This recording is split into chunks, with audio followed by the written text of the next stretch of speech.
భారత వైమానిక దళానికి 6 దశాబ్దాలకు పైగా సేవలందించిన తొలి సూపర్సోనిక్ ఫైటర్ జెట్ MiG-21కు శుక్రవారం రక్షణ శాఖ ఘనంగా వీడ్కోలు పలికింది.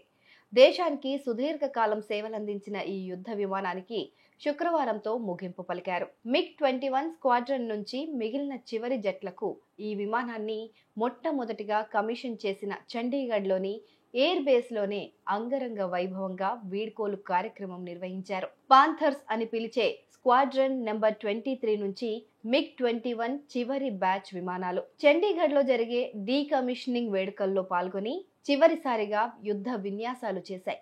ఈ కార్యక్రమానికి ముఖ్య అతిథిగా రక్షణ మంత్రి రాజ్నాథ్ సింగ్ హాజరయ్యారు. ఆయనతో పాటు chief of defence staff general Anil Chauhan, army chief general Upendra Dwivedi, air chief marshal AP Singh, navy chief admiral Dinesh K Tripathi కూడా ఈ కార్యక్రమానికి హాజరయ్యారు.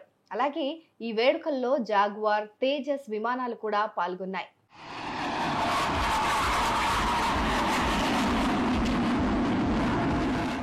భారత రక్షణ వ్యవస్థలో అద్వితీయమైన చరిత్ర MiG-21 యుద్ధ విమానాంది. MiG-21 అనేది సోవియట్ యూనియన్ రూపొందించిన ఒక ఫైటర్ జెట్. ఈ యుద్ధ విమానాన్ని భారత రక్షణ వ్యవస్థలో తొలిసారిగా 1963లో ప్రవేశపెట్టారు.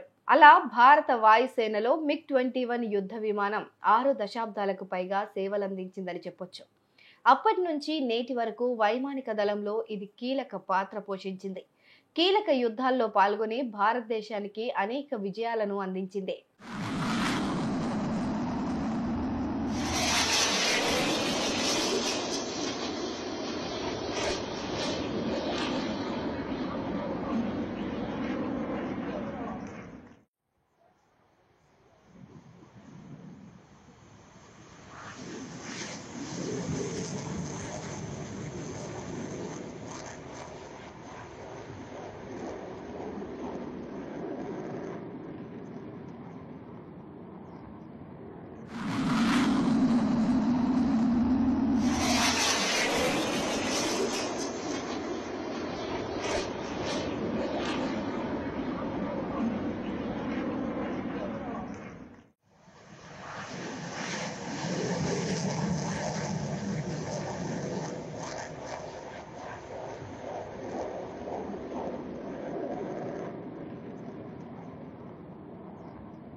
లో సోవియట్ యూనియన్ నుంచి మొదటిసారిగా MiG-21 విమానాలను భారత వాయుసేనలో చేర్చారు.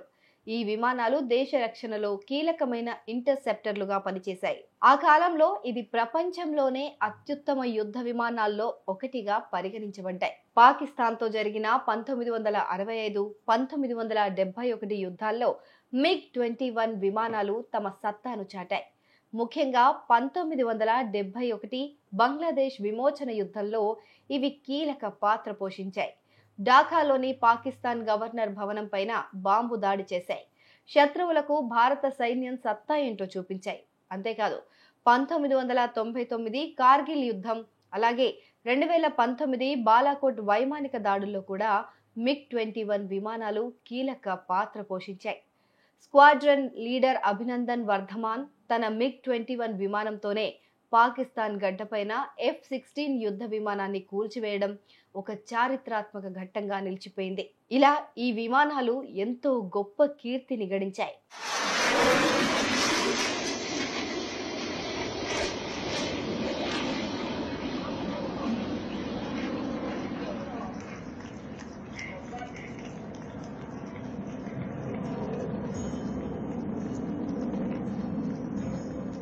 అయితే MiG-21 విమానాలు దాని పవర్ స్పీడ్ వల్ల ఎంతో పేరు సంపాదించినప్పటికీ దీనిలో ఉన్న సింగిల్ ఇంజన్ వల్ల తలెత్తే సాంకేతిక లోపాలు అనేక ప్రమాదాలకు కారణమయ్యాయి. గత 60 సంవత్సరాల్లో 500కు పైగా MiG-21 విమానాలు కూలిపోయాయి. వీటిలో కనీసం 170 మంది పైలట్లు మరణించారు. ఈ ప్రమాదాల కారణంగా ఈ విమానాలను ఎగిరే శవపేటికలు అని పిలవడం మొదలుపెట్టారు.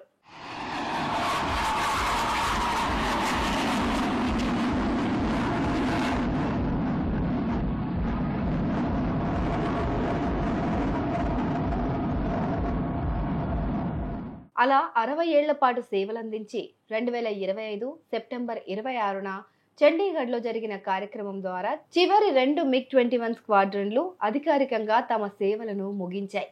ఈ విమానాల స్థానంలో స్వదేశీ పరిజ్ఞానంతో తయారైన తేజస్ యుద్ధ విమానాలను భారత వాయుసేన ప్రవేశపెట్టనుంది.